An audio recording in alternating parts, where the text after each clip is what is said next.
Hello and welcome to the Ending Body Burnout Show. We are your hosts, Chris and Philly, co-founders of a multi-award-winning functional medicine practice, serving busy people with energy, mood, and gut issues. While busyness, addictive doing, people-pleasing, and perfectionism might be the norm, it's not normal, and it's a major contributor to health issues. Our goal with this show is to give you a holistic root cause approach to healing your body so that you don't have to continue doctor or diet hopping or popping a gazillion supplements hoping something might stick. So get ready to heal your body, get your spark back, deeply connect with yourself, and step into the life of your dreams. Let's dive in.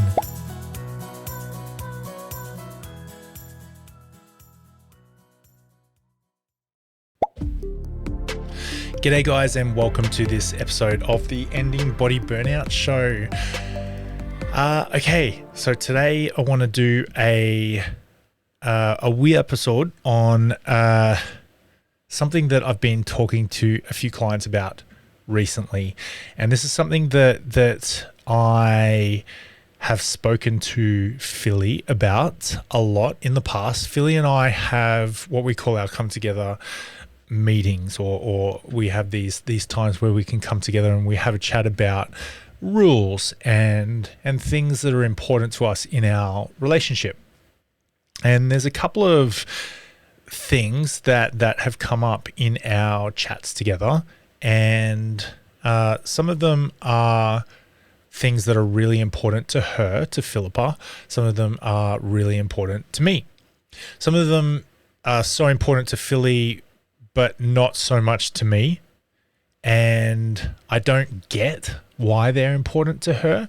And we're not talking about things that are, some people in the world might side with Philly. They might say, oh yeah, that's an excellent idea. I believe that too. I think that's really critical. I think that's important.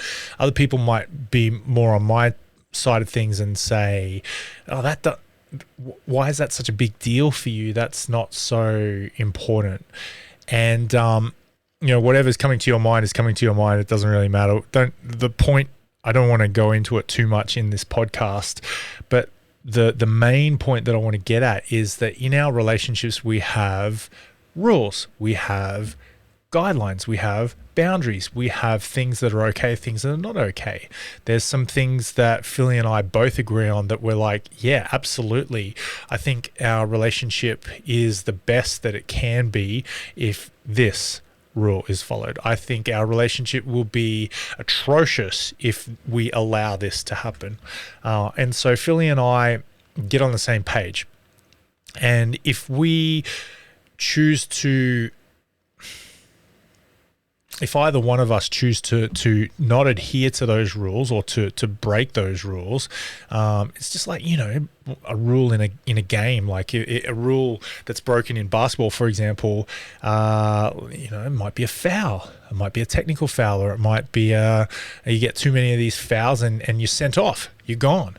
And that could be like our relationship, our marriage, too many fouls and you're out. See you later, Chris, or see you later, Philippa. You rule break, you're gone. You're out of here.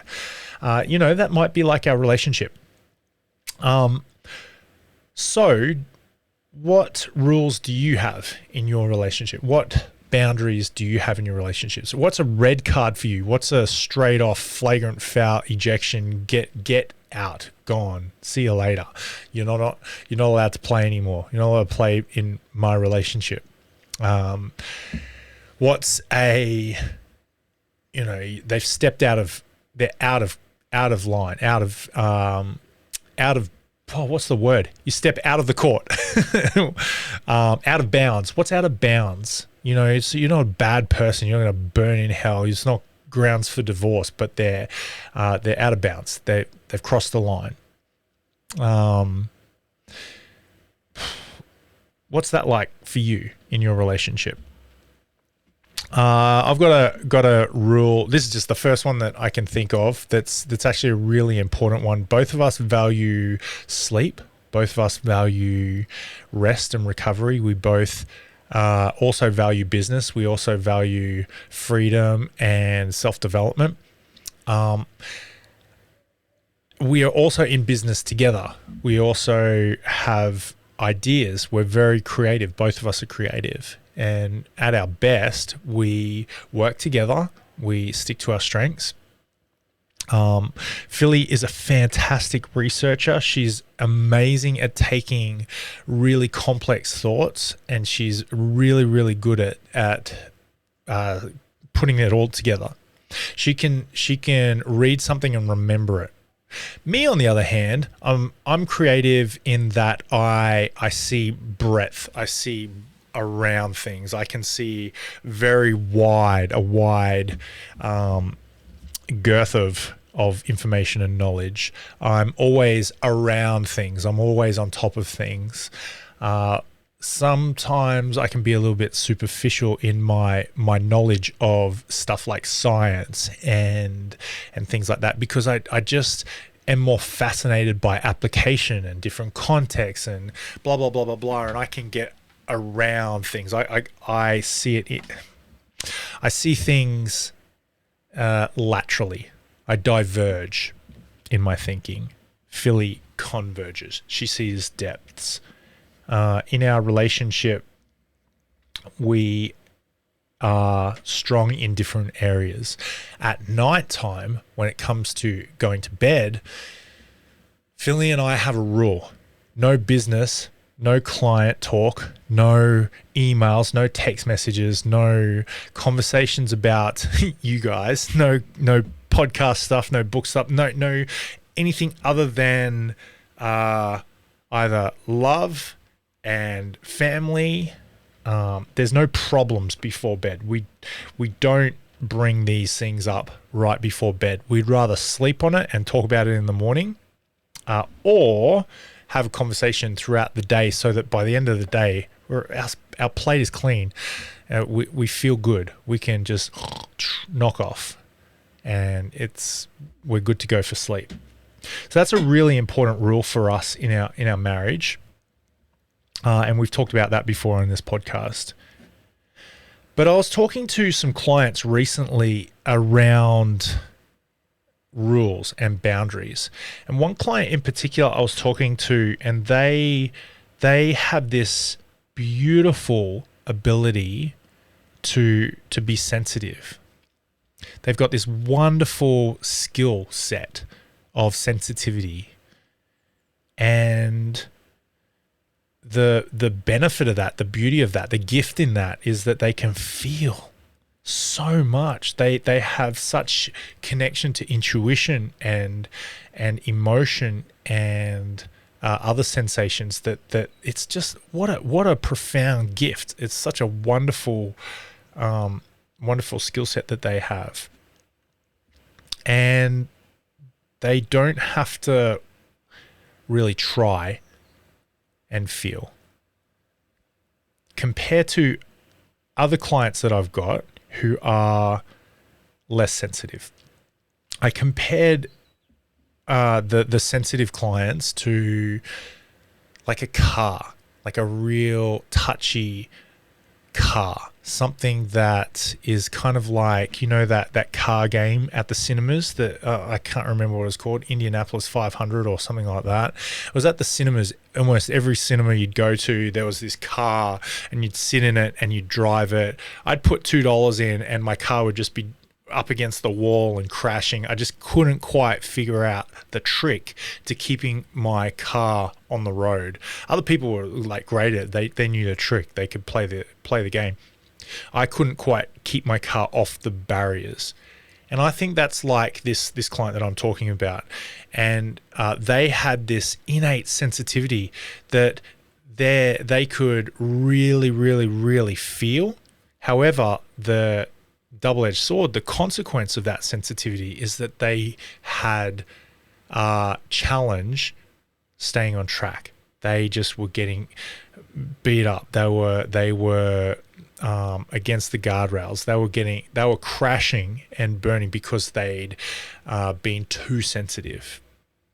They were getting into relationships where the boundaries were being crossed over and over again. The lines were being crossed. There was fouls being called, but they let them go.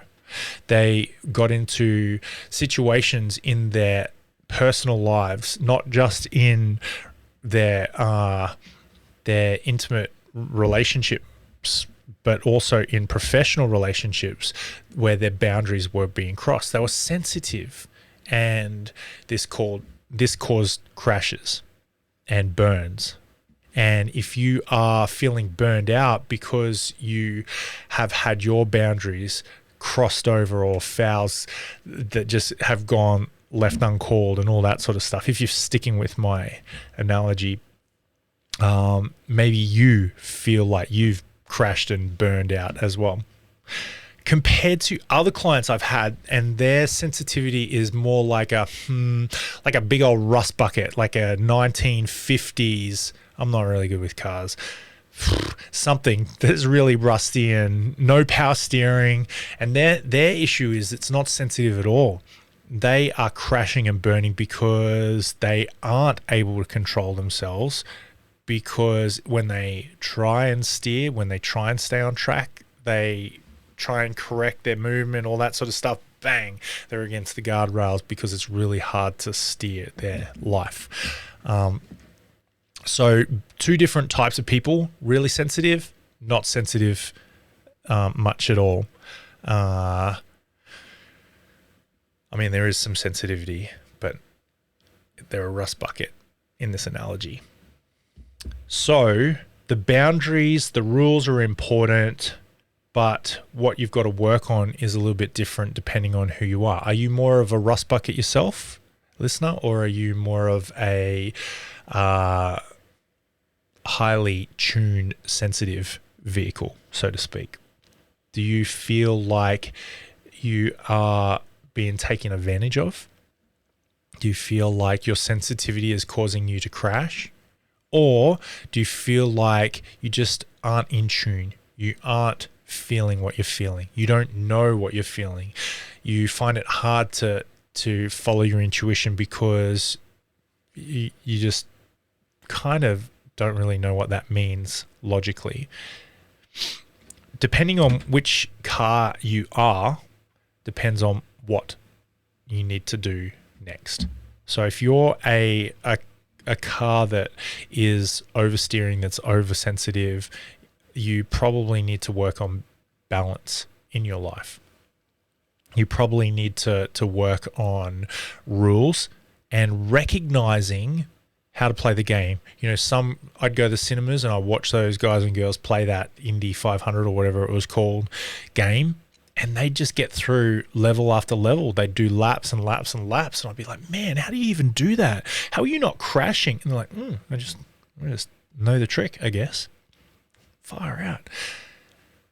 And I just chose not to invest many gold coins into that game, so I didn't get really good at it. But those other people, they knew the trick. They'd invested. They'd put time and money into it, and so they were good at it. They were good at the game. If you are a sensitive person and you feel like you've crashed and burned because you keep going off track, and you feel like you do have an intuition, you feel like you do have gut feelings, you do have instinct, you do have rules, you do have boundaries, but you feel like you haven't quite found out how to stay on track, well, your job is to listen to your intuition. Your job is to follow your senses. Your job is to create rules that are high-level rules, not rules based out of insecurity and fear and shame, but rules that are the best of you, making up rules for the best for you, if that makes sense. So sometimes we can see that people will make rules that are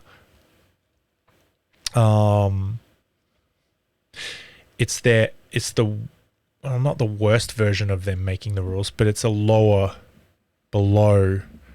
road kind of version of them making the rules. It's the wounded victim version of them making the rules. It's based out of fear. It's based out of scarcity, based out of victimhood.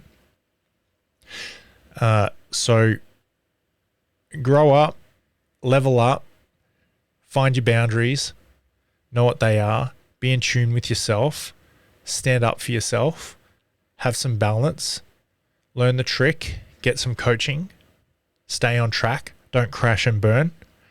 If you're a sensitive person, that's fantastic. It's not a problem until it is. So if you feel like it has reached a problem, then I think one of the best things to do is to come up with a map for yourself and a rule book. It's like, this is who I want to be. This is what I want for my life.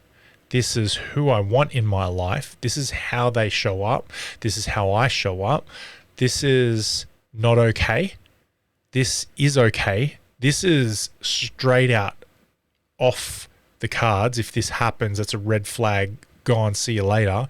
This is a green flag, and I love this. I want more of this in my life. So if you're really sensitive, I think creating a document that outlines what you love and who you love is a really profound and important thing to do. It's kind of like a love letter for yourself. Okay, and if you feel like you are the other, more of like a rust bucket, so to speak, and you feel like you're not super sensitive, I think somatic practices where you can get in touch with yourself, literally, like touch, you feel yourself, that can, I guess, that might be my mind, but that can kind of sound a little bit like something, but really feel yourself, like really feel what it feels like to touch your shoulders, to touch your hand, to touch your heart, to touch your chest, to touch your legs, other parts. What does that feel like for you? Go outside into the sun and let the sun touch you. What does the sun feel like on your shirt? Take your shirt off. What does the sun feel like on your bare skin? If you walk out in your shoes on the grass, what does that feel like in your shoes on the grass? If you took your shoes and socks off and you stood in the grass, what does that feel like? That's interesting. What happens if you wiggle your toes? What does that feel like? Can you feel your toes? Can you move each individual toe? Start learning sensitivity. Start learning sensation. And there's a few senses out there. There is the sensation of touch.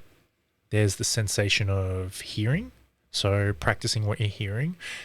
There's the sensation of smell and sight, taste, and just really, and this is very basic, but practice feeling.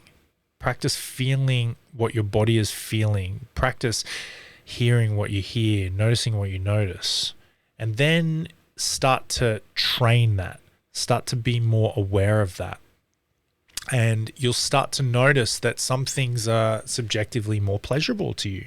You might enjoy certain things. You might enjoy standing in the grass with bare feet, but maybe not on an ant's nest. Or maybe you enjoy standing on the sand, but not super hot sand. Maybe you enjoy standing in the cold water, but not a certain degree of cold water. Maybe you enjoy walking with shoes on the road, but not barefoot. What is enjoyable for you? What feels good for you? Now you can start writing your own rule book. What feels good? This feels good. That doesn't feel good. This is nice. This isn't so nice. I flat out am disgusted by this. What might it be? It might be toast. You might get the nicest organic, primal alternative, beautiful bread. I love it. Plug to you guys. However, if you put it in the toaster for like 5 minutes and it comes out black, maybe that's not super pleasurable to your palate, to your taste buds, or to your health because it's carcinogenic and you're having charcoal. What feels nice for you? If you're a rust bucket, so to speak, start training your "this is nice" muscle. Does that make sense? And there's many, many ways to do that. After a while, rust bucket, you might also start to notice that I believe that you do have an intuition. I believe that you do have a gut feeling and an instinct, but it just might be unpracticed. You might have turned that awareness off a long time ago when you're a little boy or a little girl. So start noticing, when you start noticing physically, oh, this is nice. Oh, this isn't so nice. I like this. Oh, flat out, this is disgusting. Oh, I've got an aversion to this, or I have an attraction to this. When you start training that, you might also start to preempt things. What I mean by that is you might start to think, gee, if I keep that toast in there for another second, it's going to go from being delicious and crunchy, primal alternative bread, to being black charcoal, pretty much smoke alarm's going to go off kind of bread. And that is your intuition. And when you start focusing on your sensations and you really start to train that, you can get better at following your intuition as well. This is one strategy, and it's super simple. So different strategies for different people. You've got rust buckets, and you've got, I don't know, what's the opposite of a rust bucket? What are we going to call that? Like a Mclaren. I don't know much about cars. Like you're this beautiful, finely tuned Formula XYZ car that's very sensitive, very responsive. So depending on who you are and how you are, you might approach this differently. I didn't finish. Rust buckets, you also can start to create a document for what feels good in your life. As you start to learn more about yourself, you can also create a document for, this is nice, I like this. I want more of this in my life. And so you both rust buckets and Mclarens, you can create a document of love, enjoyment, of the best of you wanting the best for you. I hope this all makes sense. Leave us a comment in the down below, and if you have any questions, love to hear it. There's a bit of a ramble for me today. That's not surprising. I was planning on one thing, and just after some conversations with clients, I felt like, you know what, I can riff on this. I got a few thoughts. What's that? 22 minutes of thoughts. Have the best week ever. I'll chat to you another time. See ya. Thank you so much for listening. We so appreciate you. If you'd like to give us extra smiles, drop us a review and spread the love by sharing this episode. You can also rate your own state of burnout and the root cause contributors by taking our Ending Body Burnout Assessment on our website. And if you're interested in learning about our group or one-on-one Ending Body Burnout programs, shoot us a DM via Instagram or Facebook. Have the best day ever.